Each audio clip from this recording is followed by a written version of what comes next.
अस्सलाम वालेकुम, जय महाराष्ट्र। मला फेसबुकवर एक कमेंट होता की ताई तुम्हाला मराठी बोलता येत नाही का? भाऊ मराठी तर येतं बोलतात, परंतु विषय असा आहे की जी माझी मोमेडियन लेडीज आहे, जी मोमेडियन बहिणी आहे, त्यांना मराठी जी आहे ती कळत नाही, म्हणून मला हिंदीत बोलावं लागतं, कारण त्यांना सर्व समजायला पाहिजे। विषय एवढाच आहे, म्हणून मी हिंदीमध्ये लाईव्ह देते।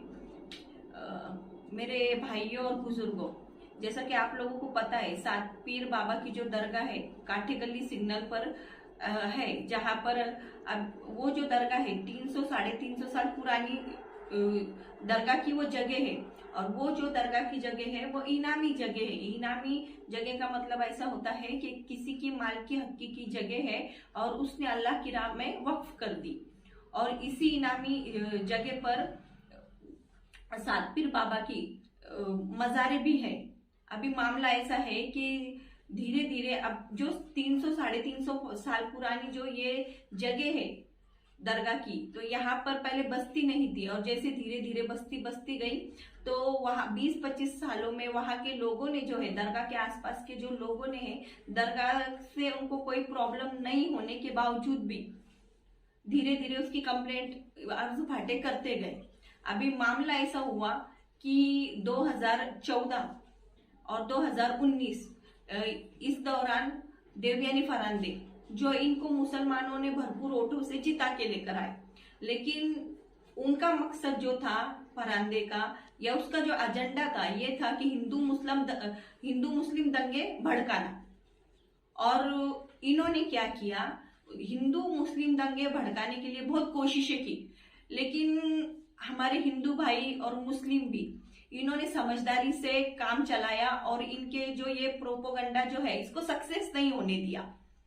और मामला एक ऐसा हुआ कि अब जब 2 बार इन्होंने कई बार मतलब ये ऐसे दंगे भड़काने वाले जो काम है ये किए, तो लोगों के ध्यान में ये चीज आ गई कि मैडम अब मुस्लिम समाज के लिए खतरा बन चुकी है। तो और हिंदू वोट जो है वो एक तरफ करके ये हम दोनों में दंगे भड़काना चाहती है। इसलिए मुसलमानों ने क्या किया, 2024 का जो इलेक्शन हुआ, इसमें मैडम को बहुत ज्यादा विरोध किया, और इनको ज्यादातर वोट अपने मुस्लिम समाज के नहीं गए। और इससे पहले एक मामला ऐसा हुआ कि लोगों ने क्या किया, महाविकास आघाड़ी के जब खासदार चुनकर आए, तो मुस्लिम लोगों ने उनको वन साइड वोट दिया। और ये देखकर जो मैडम है फरहंदे, इनके पैरों तले की जमीन खिसक गई कि अब मेरा जीतना मुश्किल है और टिकट मिलना भी मुश्किल है, तो अब क्या किया जाए। तो इन्होंने क्या किया कि हिंदू मुस्लिम वापस से इन्होंने जाति भेद, जो पहले नहीं था, जाति भेद करना शुरू किया। जैसा कि हम देखेंगे, जो सात पीर बाबा की जो दरगाह जो है, इसका महाराष्ट्र राज्य वक्फ बोर्ड में इसका रजिस्ट्रेशन है, और इसका जो रजिस्ट्रेशन नंबर जो है ये सर्वे नंबर 480 में है, और 480 में इसका सर्वे नंबर है। और देखा जाएगा तो इसमें जो ट्रस्टी है इसमें 11 है, जिसमें 6 मुस्लिम है और 5 हिंदू ट्रस्टी है, जो एकदम मतलब दरगाह का संदल भी मनाते थे, दरगाह का जो भी न्यास जो भी होता था ये मिलकर मनाते थे। लेकिन इनमें फूट कैसी डालना, भेदभाव कैसा करना, जो उसके समर्थक थे या हिंदू सकल समाज जो था, इन्होंने क्या किया कि जातिवाद करने के लिए, दंगे भड़काने के लिए इन्होंने दरगाह को टारगेट, बाबा की इसकी जो जमीन है वक्फ की, ये जो जमीन है 11 एकड़ 11 गुंठे है, जिसमें से 256 चौरस मीटर जो है वो मज़ारें बनी हुई है, ये मज़ारें बनी हुई है। और इसकी जब वहां के आसपास के लोगों ने अर्ज फाटे करना शुरू किए दरगाह के बारे में, तो 2008 और 9 में महाराष्ट्र राज्य वक्फ बोर्ड में इसकी नोंद कराई, जिसमें जैसा कि मैंने आप लोगों को बताई, सर्वे नंबर भी बताई मैंने, और जगह कितनी है वो भी बताई अभी। और ये जो सर्वे नंबर 480 में भी है, और शेड्यूल नंबर 1 जो है वक्फ बोर्ड का, इसमें भी ये इसका रजिस्ट्रेशन की पूरी मालूमात दी है, और पूरे डॉक्यूमेंट्स इसके ट्रस्टी के पास है, जो दरगाह के ट्रस्टी है इनके पास पुराने पूरे डॉक्यूमेंट्स दरगाह के हैं। अभी मामला ऐसा हुआ कि मैडम ने क्या की, फरांदे ने, जो महानगर पालिका आयुक्त थे मनीषा खत्री मैडम, इनके ऊपर राजकीय प्रेशर डालकर बनाकर इनको वो दरगाह का इलीगल अतिक्रमण करवाने के लिए लगाए। अब जैसी अतिक्रमण करवाने के लिए लगाए तो हमारे जो ट्रस्टी है दरगाह के, इनके पास पूरे डॉक्यूमेंट्स थे। इन्होंने क्या किया, ये जो पूरे डॉक्यूमेंट्स लेकर ये उपायुक्त विभागीय आयुक्त के पास गए और वहां जाने के बाद इन्होंने क्या किया कि पूरे जो दरगाह के डॉक्यूमेंट्स थे 7/12 का उतारा जो था और इस पर हरकत लिए कि भाई ये जो इलीगल अतिक्रमण हुआ है तो ये इसके बारे में हम लोगों को आप पूरा न्याय दो।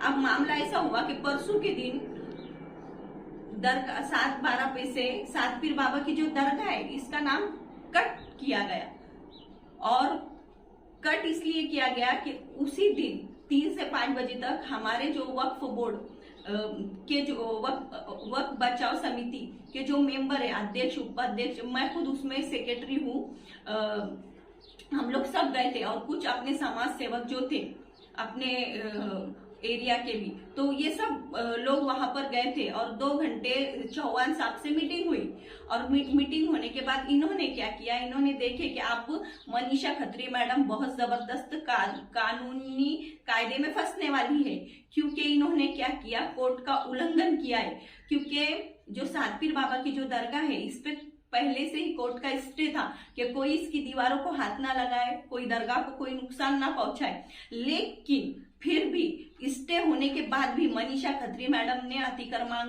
का ऑर्डर निकाला और ऑर्डर निकालकर वो अतिक्रमण करवाया। और इसमें इन्होंने क्या किया, जो राजकीय चौहान साहब से मीटिंग हुई और मीटिंग होने के बाद इन्होंने क्या किया, इन्होंने देखे कि आप मनीषा खत्री मैडम बहुत जबरदस्त कानूनी कायदे में फंसने वाली है, क्योंकि इन्होंने क्या किया, कोर्ट का उल्लंघन किया है। क्योंकि जो सात पीर बाबा की जो दरगाह है इस पे पहले से ही कोर्ट का स्टे था कि कोई इसकी दीवारों को हाथ ना लगाए, कोई दरगाह को कोई नुकसान ना पहुंचाए। लेकिन फिर भी स्टे होने के बाद भी मनीषा खत्री मैडम ने अतिक्रमण का ऑर्डर निकाला और ऑर्डर निकालकर वो अतिक्रमण करवाया। और इसमें इन्होंने क्या किया, जो राजकीय फरांदे जो है इसने हिंदू सकल समाज को वहां ले जाकर, पुलिस प्रशासन को ले जाकर लोगों में एक दहशत पैदा की और वो अतिक्रमण का काम हुआ।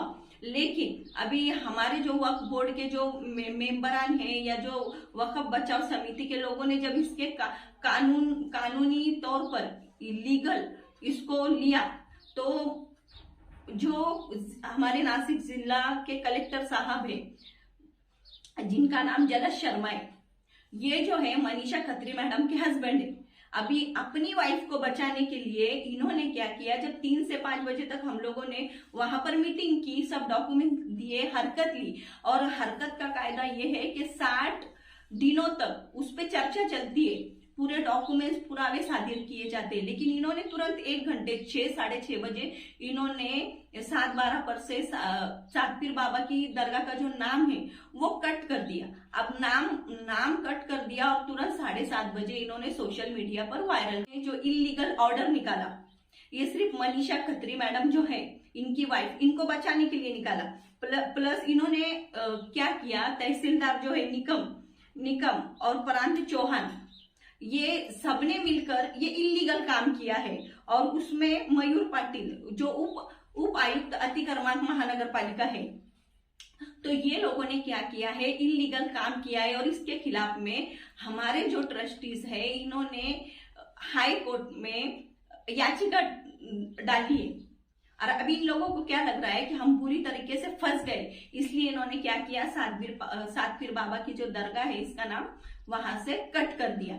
अब मामला ये आता है कि हमारे जो लोग हैं वो परेशान है कि अब क्या किया जाए। अब मामला ये है कि मामला कोर्ट का है, इसलिए हम लोगों को कुछ नहीं करना है। हमारे जो वक्फ बचाव समिति के मेंबरान है या हमारे जो बहुत सारे समाज सेवक है या हमारे बहुत सारे जो लीगल एडवाइजर है या फिर जो भी हमारे वकील है, ये सब इस काम में लगे हैं। और इंशाल्लाह ये जो मनीषा खत्री मैडम है, कलेक्टर साहब है, इसके बाद में निकम साहब है, चौहान है, मयूर पाटिल है, इन पर हमारी वक्फ बचाव समिति की तरफ से मुझे ये एक ये देने के लिए दिया गया है इंटीमेशन कि ये लोग सावधान हो जाए। इन पर अभी कायदे से कार्रवाई हम लोग करने वाले हैं, क्योंकि ये इन्होंने इल्लीगल काम किया है और इल्लीगल काम कोर्ट सबके लिए बराबर होता है। प्लस इसमें हम लोग जो पार्टी बनाने वाले हैं कोर्ट में, तो इसमें हम लोग नासिक शहर के पुलिसों को भी खींचने वाले हैं, क्योंकि नासिक शहर के पुलिसों ने भी ये इल्लीगल काम में पूरा इनका साथ दिया है। और अब हम लोगों को ये जो लड़ाई है ये कानूनी लड़नी है, लेकिन मेरी वक्फ बचाव समिति की तरफ से ये मेरा इन लोगों को चेतावनी है कि अब आप खुद को बचाने की कोशिश में लग जाओ, क्योंकि तुम्हारे जो इल्लीगल काम है ये सब कोर्ट में याचिका में हम लोगों ने डाल दिए हैं और अब तुम यहाँ से बचने वाले नहीं हो, क्योंकि ये इल्लीगल काम है। कोई भी 7/12 पर से नाम हटाया नहीं जा सकता, लेकिन तुमने जो 1 घंटे में जो ये नाम हटाए, तो इसके लिए एक तो तुम्हारा ट्रांसफर होना चाहिए या फिर तुमको सस्पेंड करना चाहिए। और ये लास्ट तक ये कायदे की लड़ाई हम लोग लड़ने वाले हैं और ये वक्त पड़ा तो हम आंदोलन भी करेंगे कि इन लोगों को सस्पेंड कराओ या फिर इन लोगों का ट्रांसफर कराओ। ये लोग चाहिए नहीं, क्योंकि ऐसे इलीगल IAS दर्जे के अधिकारी अगर ऐसे इलीगल काम करेंगे तो फिर हमारा जो कायदा कानून कैसे चलेगा, क्योंकि इन्होंने हाई कोर्ट का जो स्टे है इसको भी नहीं माना। स्टे यानी हाई कोर्ट के ऑर्डर का भी इन्होंने उल्लंघन किया है। ऐसे लोगों को कोई राइट नहीं है कलेक्टर बनने का या फिर महानगर पालिका का आयुक्त बनने का। इन लोग पे सख्त से सख्त कार्रवाई की जाए। जय हिंद, जय महाराष्ट्र।